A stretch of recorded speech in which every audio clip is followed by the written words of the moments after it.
Awesome. We're live. Welcome to the Valuable Mind podcast. My name is Brandon Pony.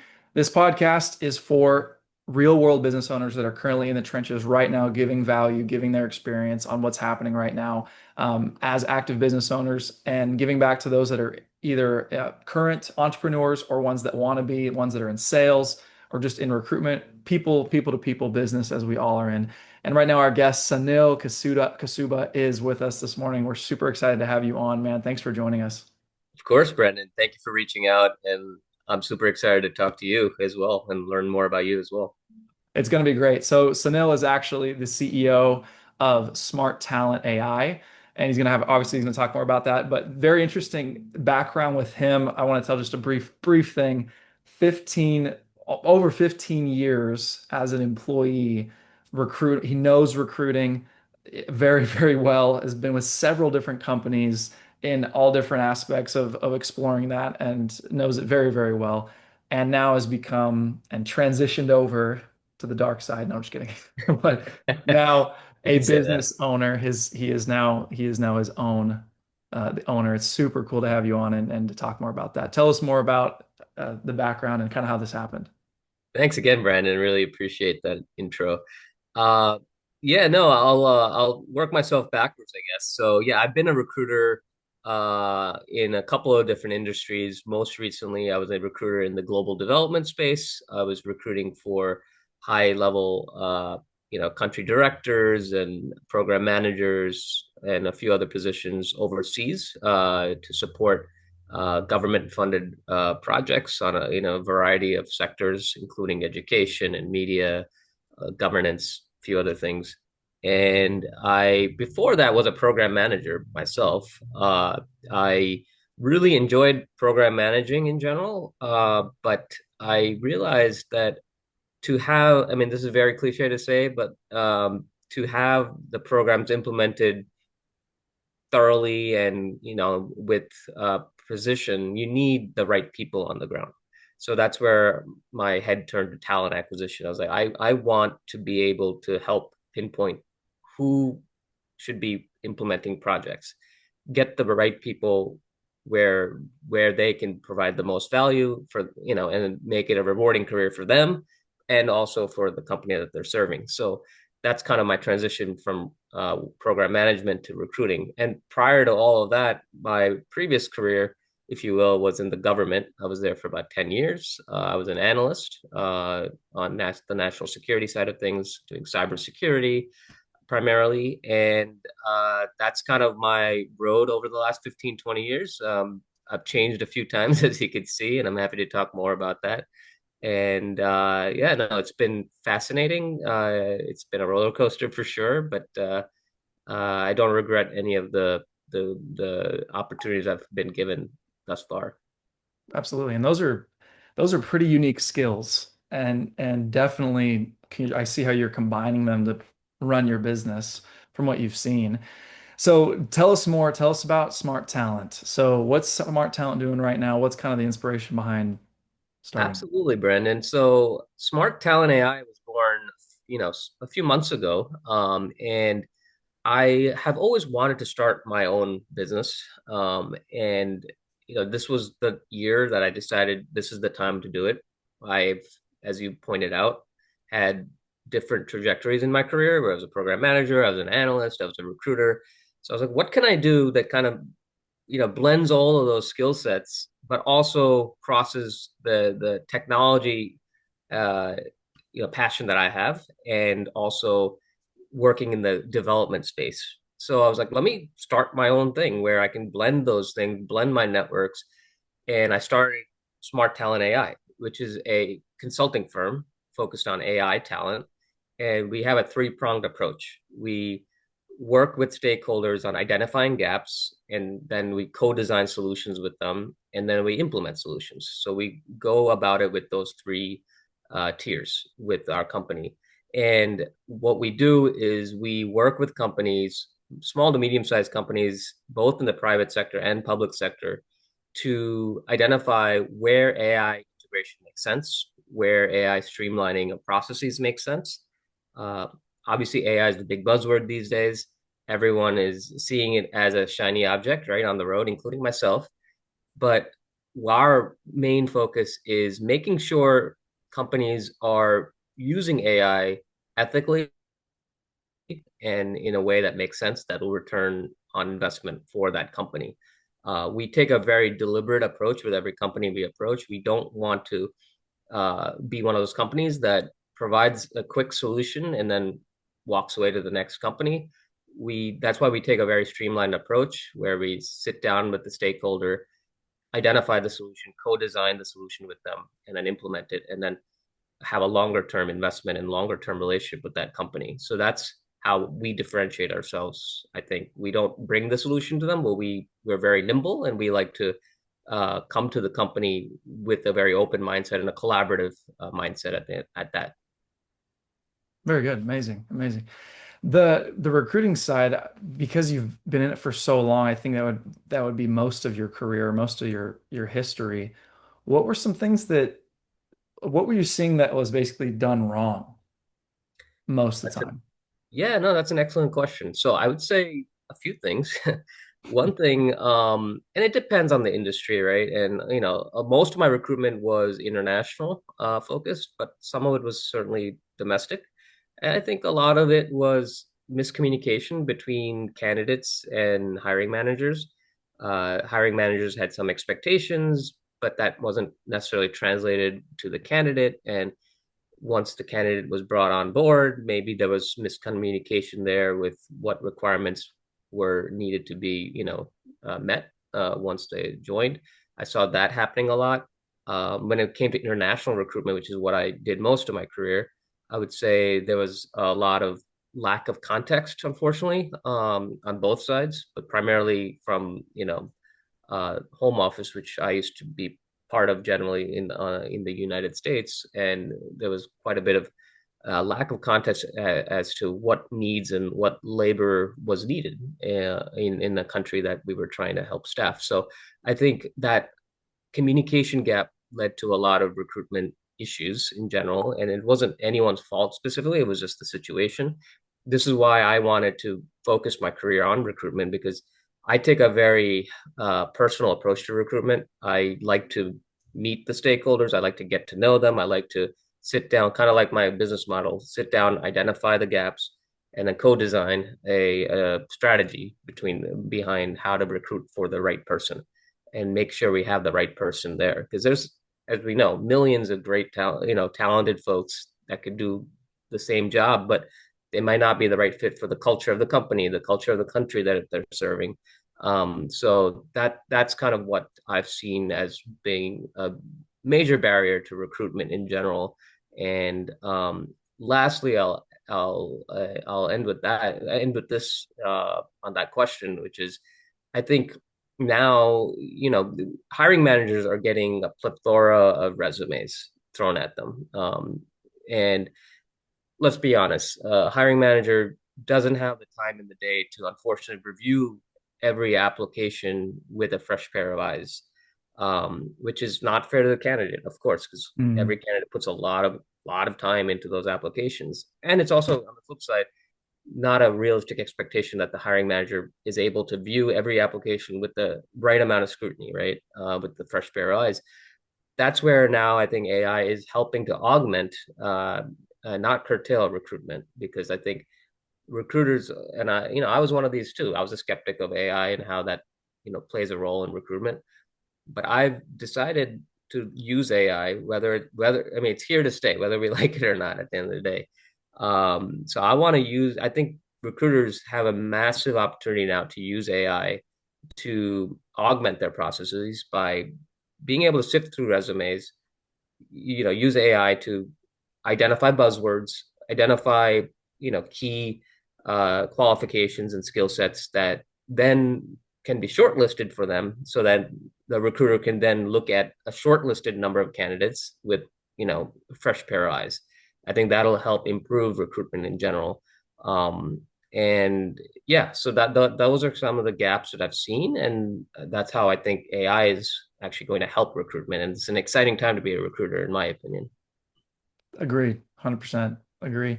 And it's the shifts though, because I mean, obviously those that aren't implementing and that aren't Yeah. adapting, the same strategy. I got caught up in that as one of my mistakes is I was running the same strategy for about 8 years and it was working very well. Our business went, up year over year over year.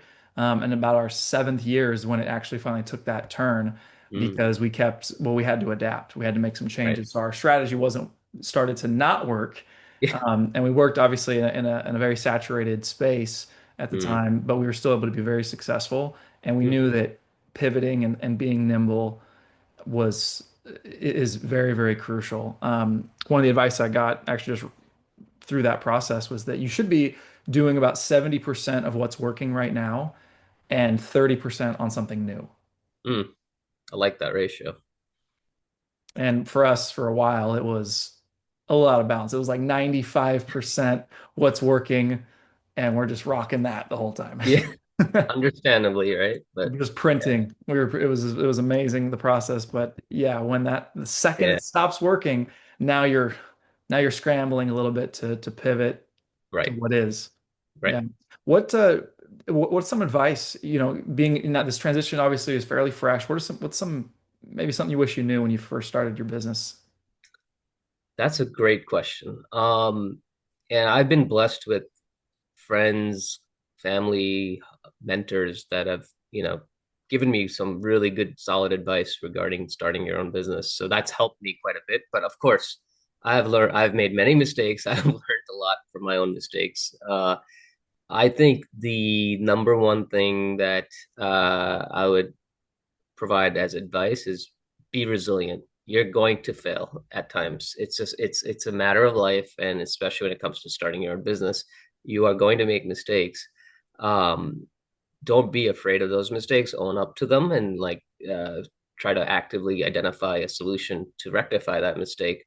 I know that's super easy for me to sit here and say, but take it from me. I've lived through it over the last 4 or 5 months, and I've realized I have to bounce back when I do make an error in some way or fashion. When I think a challenge for me has there's been several challenges. I'd say one has been there's so many amazing tools out there. Ironically, AI has created that environment where we have so many amazing tools out there to use to automate. Let's talk about recruitment, I guess. So there's so many tools out there that you can use to automate email messaging, for example, sequencing or SMS messaging schemes, or there's so many applicant tracking systems there with a variety of AI powered tools and solutions that you can use. It's I think one of the bigger challenges for me as a recruiter is what do I invest in and what should I wait on and what should I not invest in. And everyone's situation is different financially, of course, so it's hard to make a generalization, but I would say that's also been a challenge for me. And I think the lesson I've learned going, like, I wish a few months ago I had better, I would say, budgeted for like what I should set aside to invest, like to use towards investing in new technologies, and what I shouldn't, versus kind of, I've been doing it very sporadically and like very spontaneously, some of these Mm. decisions. And I think now it's gotten to a point where I'm not doing that. I'm much more deliberate with my decision making on what technologies to invest in. But I think to answer your question, I wish I had done that from the get go, and had it budgeted and been more streamlined with how I made decisions regarding what technologies to use. There's so many amazing ones out there, but you got to really prioritize. It's true, yeah. All the SaaS companies are just waiting for us. They're like, Oh, 100%. just sign up. Especially in the Silicon Valley, which you're well aware of. Oh So, gosh, yes. Right there. Right there. but I love the Silicon Valley, so I keep coming back. So, Yeah. but And then, so many. you have the event coming up. Tell I us about do. No, thank you, Brandon. I do have an event coming up October 10th. It's a Friday, from 4 p.m. to 7 p.m. At the House of AI.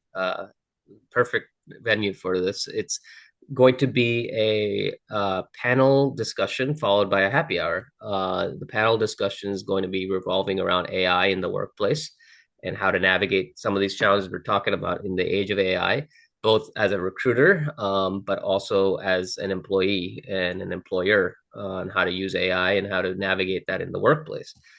So we're going to have three different panelists. One's an economist that's done some research specifically on how AI is affecting the workplace with some measurables that he can talk about, and then we have a director of AI at a local software company in the area, and yeah, it should be a fascinating conversation, and the happy hour, I'm sure, is something people will enjoy as well, where we can all talk to top leaders of a variety of industries. Again, the great thing about AI is you're going to have people from a variety of vectors attending, and that's what's good about this. And yeah, no, it should be a fascinating opportunity. So please join us in San Francisco if you happen to be available and around in the area. Thanks, Brendan, for that plug. Absolutely. Yeah. I'm planning to be there. I'm only 2 hours away. So Well, we'll make it worth your time for sure. that's super cool. No, I'm glad you shared that for sure. I was gonna before that, because my one of my other questions was, what are the current challenges that you guys are focusing Sure. on right now? And I think you really, hit on it. I Well, think I did. If you don't mind, I can elaborate a little bit more on two more specific challenges I'm facing in my company at the moment. One is um, explaining, or not explaining, but talking to hiring managers specifically about why it is that it's important to invest in someone that can come in and streamline processes and use AI. I think there's a lot of cultural gaps or reasons within certain companies that prevents them from taking that leap of faith to use AI, whether it's a ethical thing or something that they're just hesitant to use new technology or they don't trust the AI. That's what I hear often. And trust mhm. me, these are concerns I had just not that long ago, and learned to embrace it cautiously. I'm not saying go out there and just use every tool out there without trying it out. But so that's been my number one challenge, is talking to hiring managers about why it is a consultant that can come in and help streamline processes is worth their while, and it results in a great ROI potentially. Huge. Huge, exactly. That's my one challenge I've definitely been facing. My second one is, given my model that I mentioned earlier, that we're very nimble and we like to co-design solutions, customize solutions for specific companies. I think some cities and companies that we talk to expect us to come in with a predefined solution and just Mhm. see how. And this is one thing that I'm proud to stick with this model of ours, which is we don't want to come in with a prescribed solution. We come in to understand what exactly needs to be done in your systems to help automate processes to help your company succeed. What are your specific challenges? Not every company has the same challenges, right? Every company Yes. has different dashboards. So that's what we like to do. We want to be nimble, and then based on that specific challenge or challenges that a company cites to us, then we can go to our deep bench of AI consultants. We have machine learning engineers, we have architects, we have programmers, we have project managers, program managers, business analysts, you name it. Then we can, go and identify the right people to provide that specific solution that we think will work for that company. Hmm. So that's been another challenge of ours, to kind of explain why that model is better than coming in with a solution that already exists and then trying to force it down their throat, which sometimes works. I'm not saying it doesn't, but I think we like to be nimble and be able to customize our solutions.